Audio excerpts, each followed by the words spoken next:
നമസ്കാരം, news prime മലയാളത്തിലേക്ക് സ്വാഗതം. നിയമസഭാ തെരഞ്ഞെടുപ്പിൽ BJPയുടെ വൻ ചതിയാണ് JDUവിനോടും സഖ്യകക്ഷികളോടും കാണിക്കാൻ തയ്യാറായി നിൽക്കുന്നത്.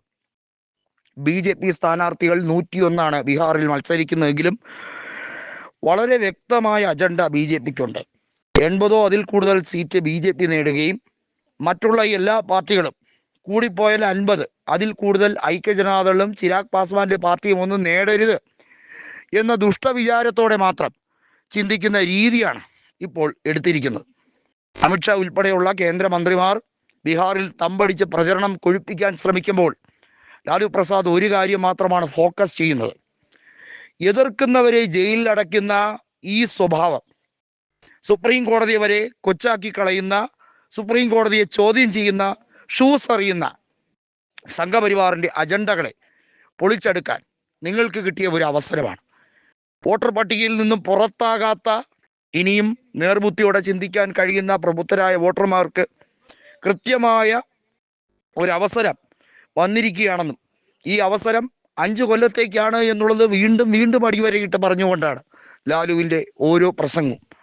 77ാമത്തെ വയസ്സിലും കിഡ്നി ട്രാൻസ്പ്ലാന്റ് ഉൾപ്പെടെ കഴിഞ്ഞിട്ടും ഒരു രീതിയിലും പോരാട്ട വീര്യം ചോരാതെ തന്നെയാണ് ആ മനുഷ്യൻ വലിയ തരത്തിൽ അവിടെ പ്രചരണവുമായി പോകുന്നത്. വൈശാലി ജില്ലയിൽ നടത്തിയ പ്രചരണം ഉൾപ്പെടെ സോഷ്യൽ മീഡിയയിൽ വൻ തരംഗമായി മാറിക്കഴിഞ്ഞിരിക്കുകയാണ്.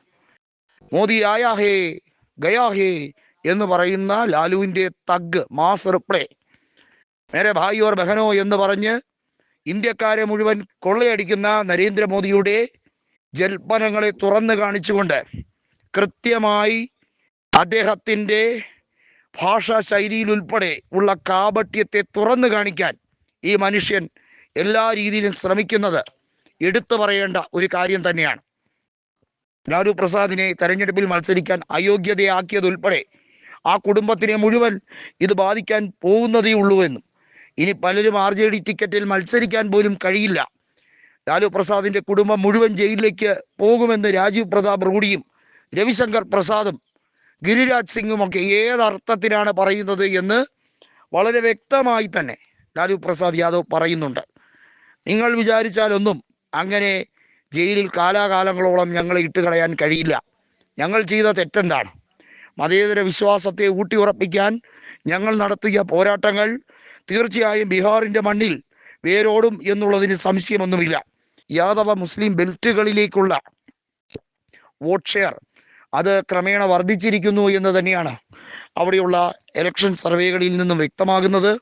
തീർച്ചയായും ഈ നിയമസഭാ തെരഞ്ഞെടുപ്പിൽ അടിയൊഴുക്കുകൾ ഒന്നും തന്നെ BJPയെ തുണയ്ക്കില്ല എന്ന് വളരെ വ്യക്തമായി തന്നെ മനസ്സിലാക്കാം.